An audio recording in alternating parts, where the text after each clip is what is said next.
10 বছর জেল খেটে জেল থেকে বের হলাম, ভেবেছিলাম বাসার সবাই আমাকে আজকে নিতে আসবে, কিন্তু কেউ আমাকে নিতে আসেনি। মনে অনেক কষ্ট চাপা রেখে বাস স্ট্যান্ডের দিকে যেতে লাগলাম। সামনে দেখলাম একটা মামা শাড়ি কাপড় বেচতেছে, তখন মামার ঠিক একটা শাড়ি কিনে নিলাম। তারপরে বাস স্ট্যান্ডে গিয়ে বাসের টিকিট কেটে বাসে উঠে পড়লাম। বাস যেতে লাগলো বাসের গন্তব্যই। বাসের সিটে বসে মনের অজান্তেই কিছুক্ষণ পর কান্না করে ফেলি। তখন মনের অজান্তেই কখন কান্না করতে করতে বাসের সিটেই ঘুমিয়ে পড়ি। প্রায় আধা ঘন্টা পরে বাসের হেল্পার বলে উঠে যে যারা কুষ্টিয়ায় নামতে চান নেমে পড়ুন। তারপরে বাসে থেকে নেমে পড়ি ঘুম চোখে। পাশে দেখি একটা রিক্সাওয়ালা মামা। তারপরে মামাকে বলি, মামা যাবেন পাশের গ্রামে? মামা বলে, যাবো, এই গ্রামেই তো আমার বাসা, চলো যাই। রিক্সাওয়ালা মামা আমাকে বলে ওঠে, তুমি কোথায় যাচ্ছ? আমি বলি, আমার নিজের বাসায় যাচ্ছি। তখন মামা বললো যে তোমার বাবার নাম কি? বাবার নাম আমি বললাম। তখন রিক্সাওয়ালা মামা বলে, তুমি সেই সন্তান যে কিনা নিজের বাবাকে মেরে ফেলছো? তখন মামাকে বললাম, মামা যা ভাবার ভাবতে পারেন, যেদিন সত্যটা জানতে পারবেন না সেদিন আপনারা অবাক হবেন। তখন রিক্সাওয়ালা মামা বলে, জানি জানি তুমি কেমন সন্তান। আমি বললাম, আচ্ছা ঠিক আছে মামা, যা ভাবার ভাবেন। তখন মামাকে আমি বলি, মামা গ্রামটা অনেক চেঞ্জ হয়ে গেছে তাই না? তখন মামা বললো,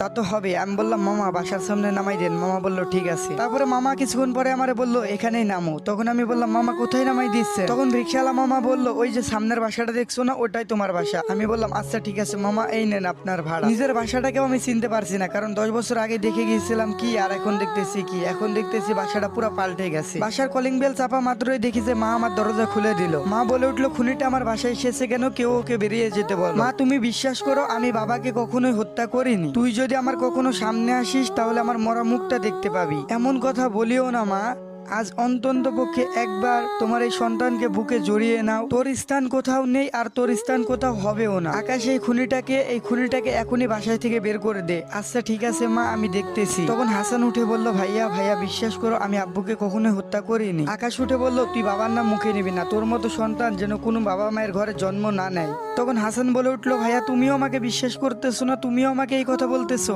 জানো ভাইয়া, এই 10টা বছর আমি ঘুমাইতে পারি নাই, ভাতের সাথে চোখের জল মিশিয়ে খাইছি শুধুমাত্র এই অপবাদের জন্য। আকাশ তখন অনেক জোরে হেসে বলল, নিজের বাবাকে নিজেই হত্যা করে দোষী হয়ে 10 বছর জেল খাটলি, আবার বলতেছিস মিথ্যা অপবাদ দেওয়া হয়েছে? তখন হাসান বলে উঠলো, হ্যাঁ মিথ্যা অপবাদ দেওয়া হয়েছে। আকাশ তখন উঠলো, অথচ জানি না এখন এই মুহূর্তে তুই বাসা থেকে বের হয়ে যাবি। তখন হাসান বলে উঠলো, আমি কোথায় যাব ভাইয়া? তোমরা ছাড়া তো আমার কেউ নাই, কোথায় যাব, কি খাবো, কি করবো ভাইয়া? আরে বাসা ছাড়াও আমার কোনো জায়গা নাই। আকাশ বলে উঠলো, অত কিছু জানি না, তুই এখনই বাসা থেকে বের হয়ে যাবি নাকি ঘাড় ধাক্কা দিয়ে বের করে দিব? এই কথাটা দূর থেকে হাসান ও আকাশের মা শুনতেছিল। হাজারটা ভুল করলেও কিন্তু মায়ের বুকে সন্তানের জায়গা থাকে। তখন আকাশের মা বলে উঠলো, আকাশ এই খুনিটাকে আজকের মতো এখানে থাকতে দে, এত রাতে কোথায় যাবে? কাল না হয় বাসা থেকে বের হয়ে যাবে। তখন আকাশ বলল, মা একে কি এই বাসায় রাখা ঠিক হবে যদি ও আবার কিছু করে বসে? তারপরে হাসান বলে উঠলো, বিশ্বাস করো ভাই, আমি কিছু করবো না, আজকের রাতটা আমাকে থাকতে দাও, কালকে সকালে উঠে আমি চলে যাব। তখন আকাশ বলে উঠলো, আচ্ছা ঠিক আছে, এত করে যখন বলতেছিস আয় ভিতরে আয়। তারপরে আকাশ গিয়ে একটা হাসানকে রুম দেখিয়ে দিল ঘুমানোর জন্য। তারপরে হাসান বলে উঠলো, একটু খাবার পাওয়া যাবে কি ভাইয়া?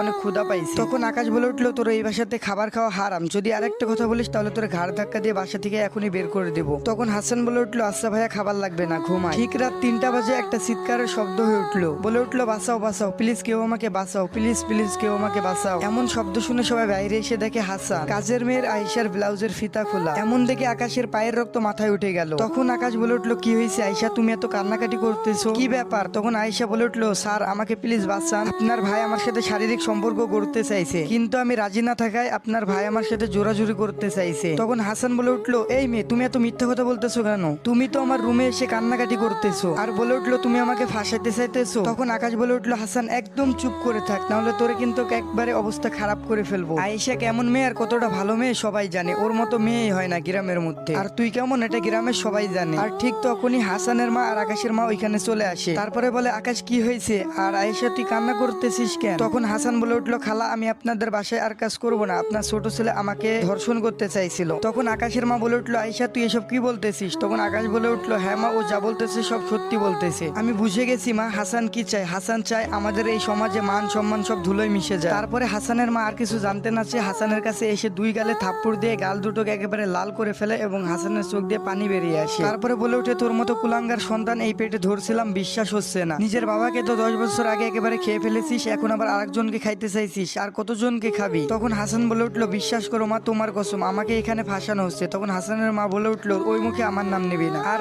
তোর ওই মুখে আমার কসমও কাটবি না, তোর মতো ছেলে আমার দরকার না। আর ঠিক তখনই হাসানের মা বলে উঠলো, তুই যদি এই বাসা থেকে বেরিয়ে না যাস তাহলে তুই আমার ক্ষতি দেখবি, আর এটাই হলো আমার আদেশ, এখন তুই ভেবে দেখ কি করবি। তখন হাসান বলল, মা সকালে যাই। তখন হাসানের মা বলল, এই মুহূর্তে এখনই তুই আমার চোখের সামনে থেকে বেরিয়ে যা। আচ্ছা ঠিক আছে মা, আমি চলে যাব, তোমার আদেশ আমি পালন করব। তবে একটা কথা মনে রেখো মা, আমি একটা কথা বলে গেলাম, বাবাকেও আমি হত্যা করি নাই, আর এই মেয়েটারও আমি কিছু করি নাই, আমাকে ফাঁসানো হয়েছে। ভালো থেকো মা, কেউ একজন চায় না আমি এখানে থাকি, কিন্তু তোমার জন্য তোমার এই পাপি ছেলেটা সবসময় দোয়া করবে। যেই দিন মা আমি এই মিথ্যা অভিযোগ থেকে বেরিয়ে আসবো, সেই দিন আমি তোমার সামনে আমার এই মুখটা দেখাবো, তার আগে আমি কখনোই দেখাবো না। তখন আকাশ বলে উঠলো, তোকে আর বেশি কথা বলতে হবে না, তুই এখনই এই বাসা থেকে বেরিয়ে যা, নাহলে ঘাড় ধাক্কা দিয়ে একেবারে লাথি মেরে বের করে দিব। হাসানও বেশি কথা না বলে কান্নাকাটি করতে করতে চোখ মুছতে মুছতে একেবারে বাসা থেকে বেরিয়ে আসলো। গাইস, এটাই ছিল পার্ট 1। পার্ট 2 দেখতে অবশ্যই কমেন্ট করতে হবে, আর পার্ট 1টা কেমন লাগছে অবশ্যই কমেন্টে জানাবে। জানি না আগের গল্পের পার্ট 1-এর মতো এই গল্পের পার্ট 1টা উড়ে যাবে কিনা। সবাই সাপোর্ট করবেন, পাশে থাকবেন আপনাদের ভাইয়ের। তো আজকের মতো আল্লাহ হাফেজ।